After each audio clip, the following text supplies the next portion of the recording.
Hey guys, it's Joaquin Dross. I hope you're having a wonderful day. Today's topic is achieving realistic human proportions without a grid, as you can tell by the title. I'm going to go over my thought process behind drawing a portrait using today's reference, and then I'll also show my process of sketching and shading this Tyrese Haliburton portrait with some tips and tricks along the way. So first, you may have clicked on this video, but maybe you have never seen someone draw a portrait with a grid. So this is what it typically looks like. And nothing against it if you use a grid or want to try using it. I've used it once before for an art class assignment. As someone with experience with drawing portraits, I just found it to be really restricting of my creative flow, but it may be a great experience for you, so don't be afraid to try it. It may work for you. But back to the topic of this video, achieving those realistic proportions without the grid. I will be using this photo of Tyrese Haliburton, an NBA player, as a reference. So I don't use a grid, but I still use some sort of grid lines, give or take. I still like some kind of guide, even if it is minimal. Now, I don't always use all of these lines that I'm going to be showing in the video, as you might see when I start sketching this out, but sometimes I kind of take a mental note of some of these things. So first, I draw what I like to call the eye line. It may not always be straight across, it might be a little slanted, like this reference, so it just depends on the reference that you're using. And then I like to draw a line down the center for the center of the face, which also may be a little slanted depending on the reference, like this one. And then it may be a little hard to see, but kind of look real close. Those green dots are where I mark off the corners of the eyes. And then these blue dashes are used to mark the nose and mouth. And so I'm marking off the sides of the nose, the bottom of the nose, the top and bottom of the lip, the sides of the lip, and then even where it extends to the shadows, where the kind of the grin line, where your lip is, the corners of the mouth. And so I'm just marking all of these things and taking note of the position that they're in. So I'm going to throw these in here together. The orange is to mark the top and bottom of the ears. And then I usually don't draw these purple lines, I just kind of take a mental note of it, but it's to mark kind of the width of the face and where the bottom of the chin is. Now, even if you don't draw all these dashes like I normally don't, it can be really helpful to think about how all of the facial features and how all of these markings relate to each other. And what I mean by this is how like the inner corners of the eye are just a slight slant down to the width of the nose. And the width of the nose is only slightly smaller than the width of the mouth. The bottom of the ear is basically where the middle of the lip or the lip line is at. The top of the ear is essentially where the top of that nose corner is at. And so every reference is a little different, so it's about observing those little things in each reference. And so while I use these concepts for drawing based on references, they can still be used for drawing from imagination, as I've done before. And so yeah, this is kind of just my thought process behind getting these human proportions right for these facial features. And so I really hope that this part helps a lot. I mean, this is the best way I could think of how to show you guys kind of what's going through my head when I'm looking at a reference. Now to drawing Tyrese Haliburton, an NBA player. He's an NBA player I like a lot. Liked him with the Kings. Was upset when he was traded. I'm glad he's thriving with the Pacers and is making a difference over there. I'm not a Kings fan. I just thought he was going to be big for their team and that city and changing the narrative around it. And so I hope he comes back bigger and better next year. But anyways, as you can see, I've started my process with my kind of cross, line across, line down the middle, drawing the eyes. Sometimes I go a little detailed before going down to the nose. It just kind of depends on how I'm feeling.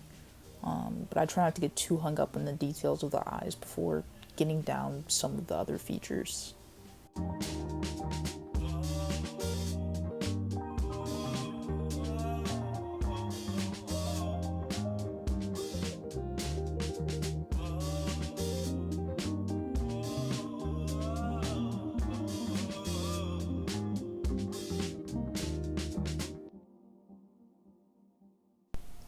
And I did use the markings for the mouth. And I'm not sure if you can tell by this video. I mean, the footage isn't the clearest. I mean, it's pretty clear for an iPhone. I filmed with my iPhone, not an actual camera. And so maybe you can see little faint lines, because I did try drawing the face before, like the bottom half of the face after the eyes, and I ended up not liking it, and so I didn't show the part of the footage where I redid it, or I guess well the previous part, because it's just too long. Like this video is already like 20 something minutes long, and so I'm just basically showing you that in this footage that I redid it.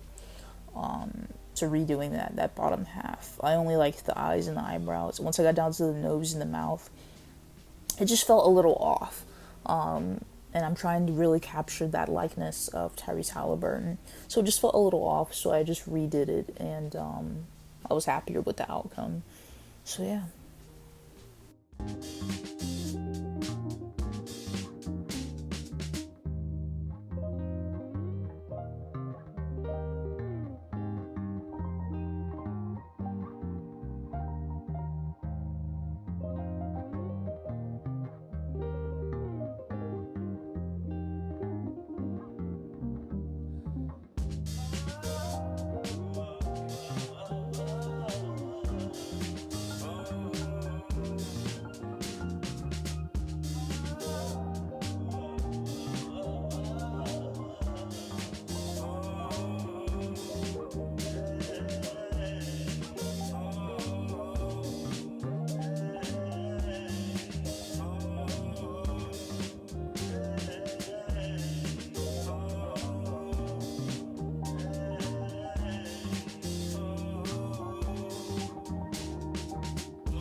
Sometimes I can be a little bit of a perfectionist with the sketch, because I want to get it right. Having the greatest sketches and everything, really the shading is what makes the portrait come alive. But I like to have a good foundation, so sometimes I might mess with the sketch a little bit, maybe a little bit more than I needed to. But like I said, I like to have a good foundation. So yeah.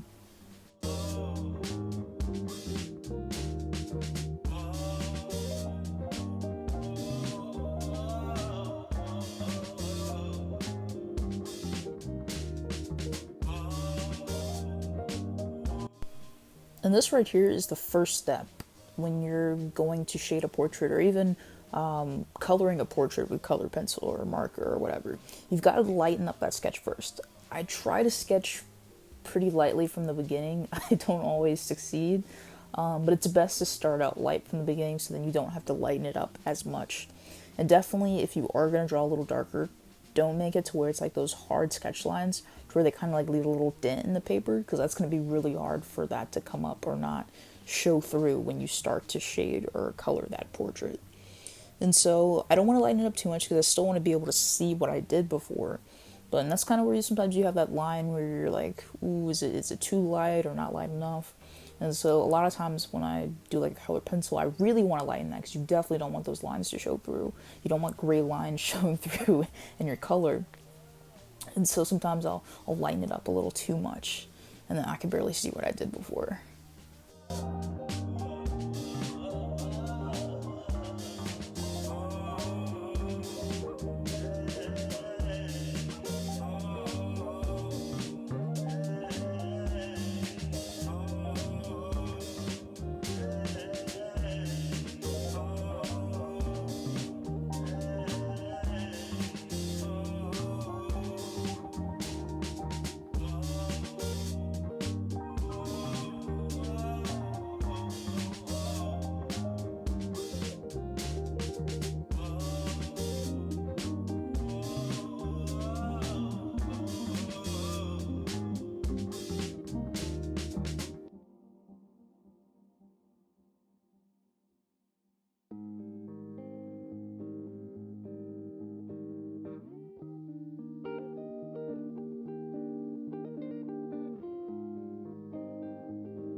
So yes, I'm using a blending stump along with my graphite pencils, and the greatest part about a blending stump is a broken in blending stump. Because I can, and you'll see me do this right here, I can start shading a lighter part of the face without putting any graphite down. And that's the greatest thing, because sometimes it may be a really light part of the face and you don't really want to get too much like graphite down. And so I can use kind of like the leftover graphite on the blending stump to kind of get that shade in on the paper. And so that's why I hate starting over with a new blending stump. And obviously, those blending stumps, they give out after a while. You have to use more, and they're really cheap. They're not too expensive. And so, whenever I have to start out with a new blending stump, it's kind of like getting through that stage where there's not really that much graphite on it yet.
If I had to say my least favorite part of shading is definitely shading the forehead, or kind of like the cheek area, but more so definitely the forehead, usually because there's not a lot going on. There's not a lot of differing values, depending on the lighting.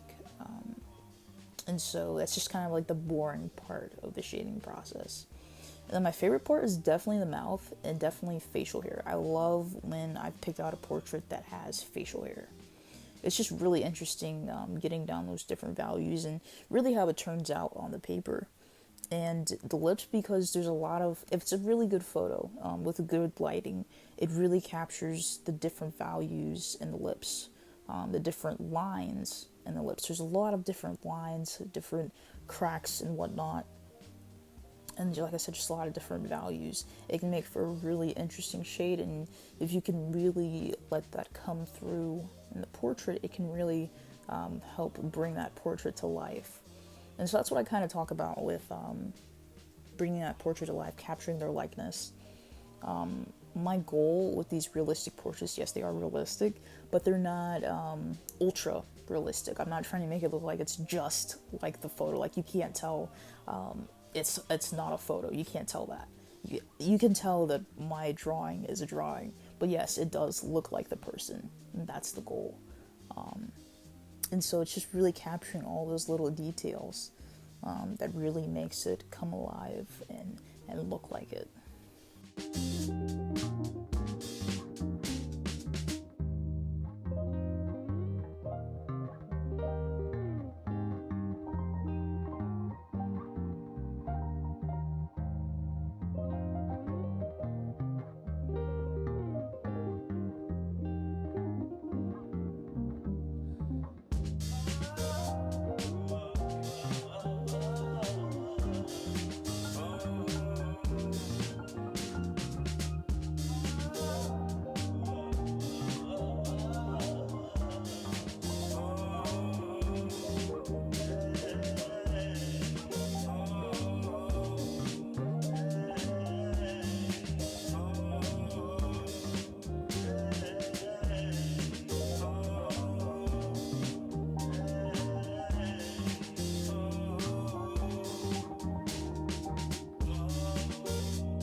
And so we're getting towards the end, and I really liked how this portrait turned out.